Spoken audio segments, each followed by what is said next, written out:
这是一个兆瓦级风力发电机的安装现场，而3片将与塔筒组装在一起的风机叶片有100多米长，但是他们此刻正在1600公里之外等待发车。那他们要怎么过来？又是谁在负责运送他们？我们真的非常好奇。那这一次我们想用镜头带你一起看一看长途大件运输究竟有什么高明之处，还有那些生活在车上看起来很普通的人又有着什么样的故事。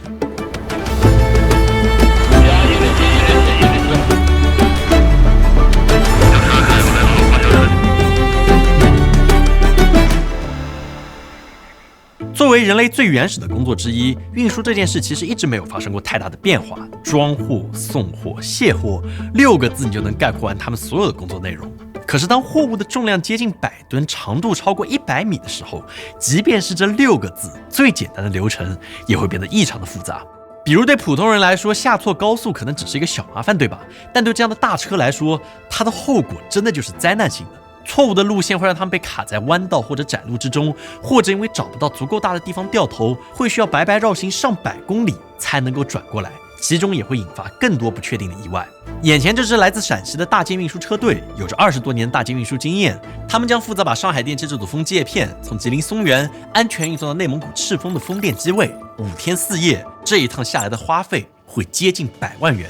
而为了跟上这样一支特殊的车队，我们找到了有着全新超混架构的沃尔沃 XC70， 它的超长续航和多场景驾驶模式能够游刃有余地应对多种路况挑战，非常适合本次旅途。于是我们一拍即合，来到了这趟旅程的起点——松原市枫叶生产基地。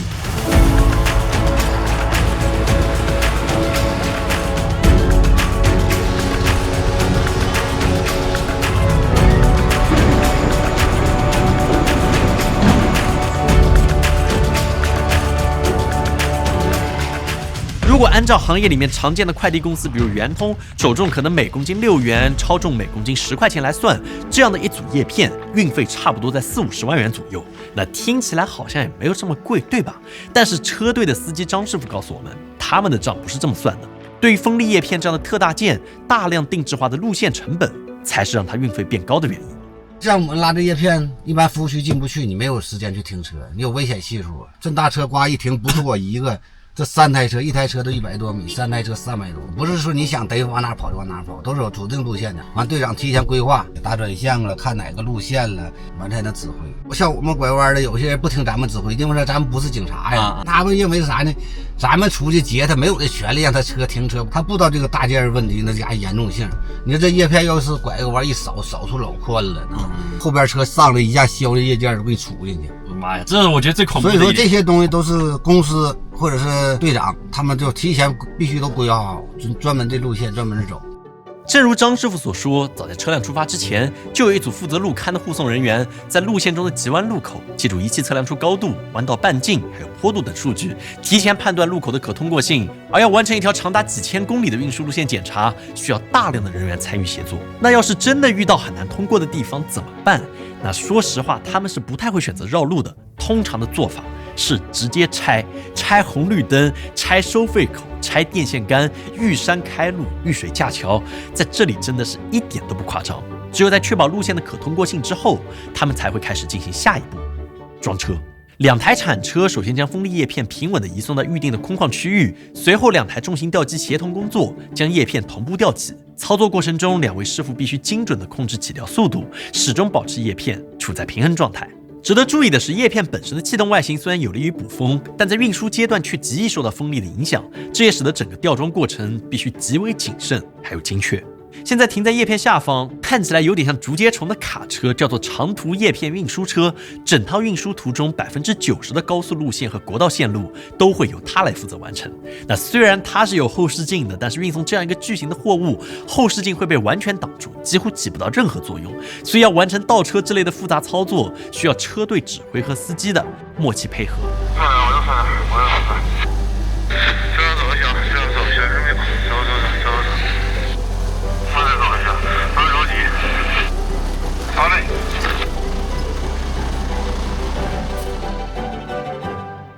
当叶片全部完成装车，时间也临近傍晚，这是他们出发前的最后一夜，也是他们把家搬回这座移动城堡的第一夜。繁忙的厂房逐渐静默，晚霞挂在天边，祝他们睡个好觉，一路平安。而我们也在稍作休息之后，和这辆重卡一起踏上了这条特殊的运输路途。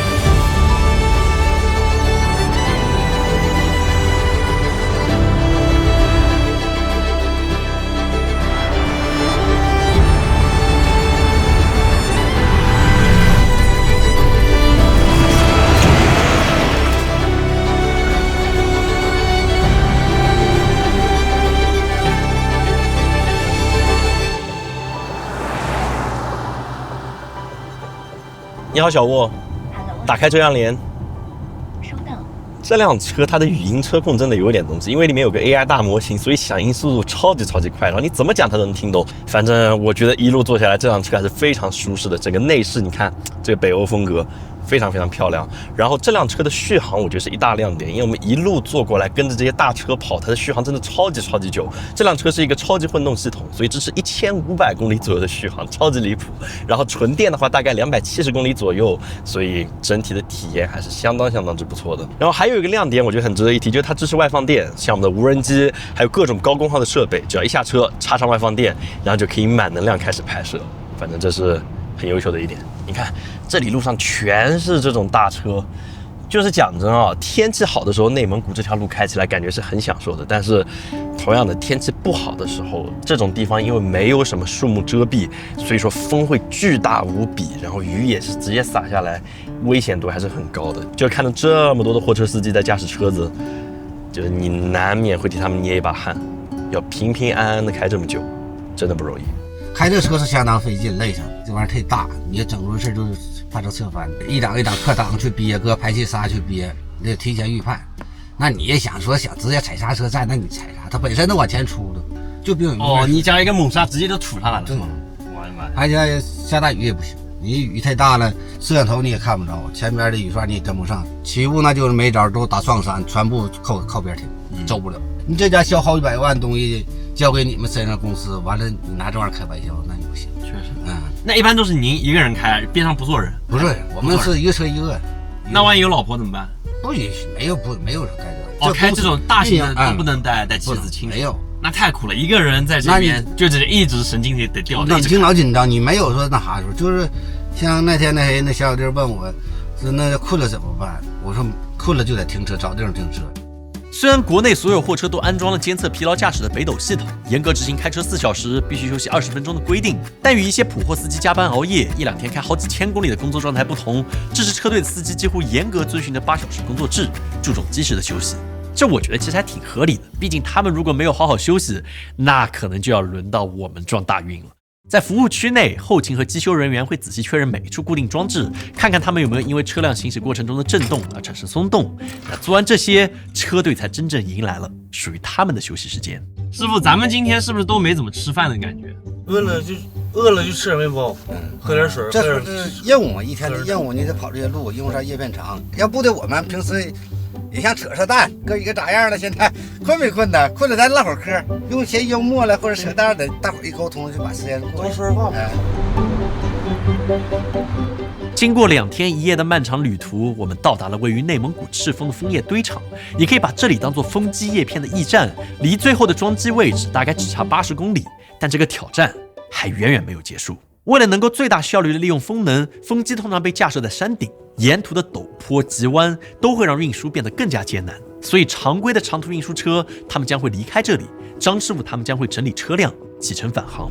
而接下来会登场的是辆专门为这类复杂路况而生的巨无霸山地仰举车，以及另一组经验丰富的运输团队。这辆装备了上海电气工装的仰举车，光是自重就达到了140吨，一旦开动，庞大的身躯直接横占2股车道，112根螺栓，每根重达7公斤，将巨型叶片牢牢锁定在车体之上。那我们也试着举了一下，这真的很重。那借助螺栓和精密的液压齿轮系统，仰举车不仅能将100米叶片轻松举升，还能实现精准的360度旋转。太大了，咱们把都给降下来，升那么高，它是大吊。大吊人家上面自动侧风速，风速再大，自动都锁了，掉不了。基本上都3天吧，原来正常的，像1天都到机会了，150-60公里太远了。然后路上车还比较多，一堵车都半个小时，放车来回放，没办法。仰举车是真的做到了，开到哪堵到哪。说实话，我觉得你把它叫做车，真的有点勉强。因为每当它从我身边慢慢驶过，那股压迫感就像是侏罗纪公园里面的霸王龙正向你踱步而来。而当工人握紧操控器，这钢铁巨兽便俯首听从调度。山川原野之间，人类再次以工具为延伸，展现出了远超自身的力量。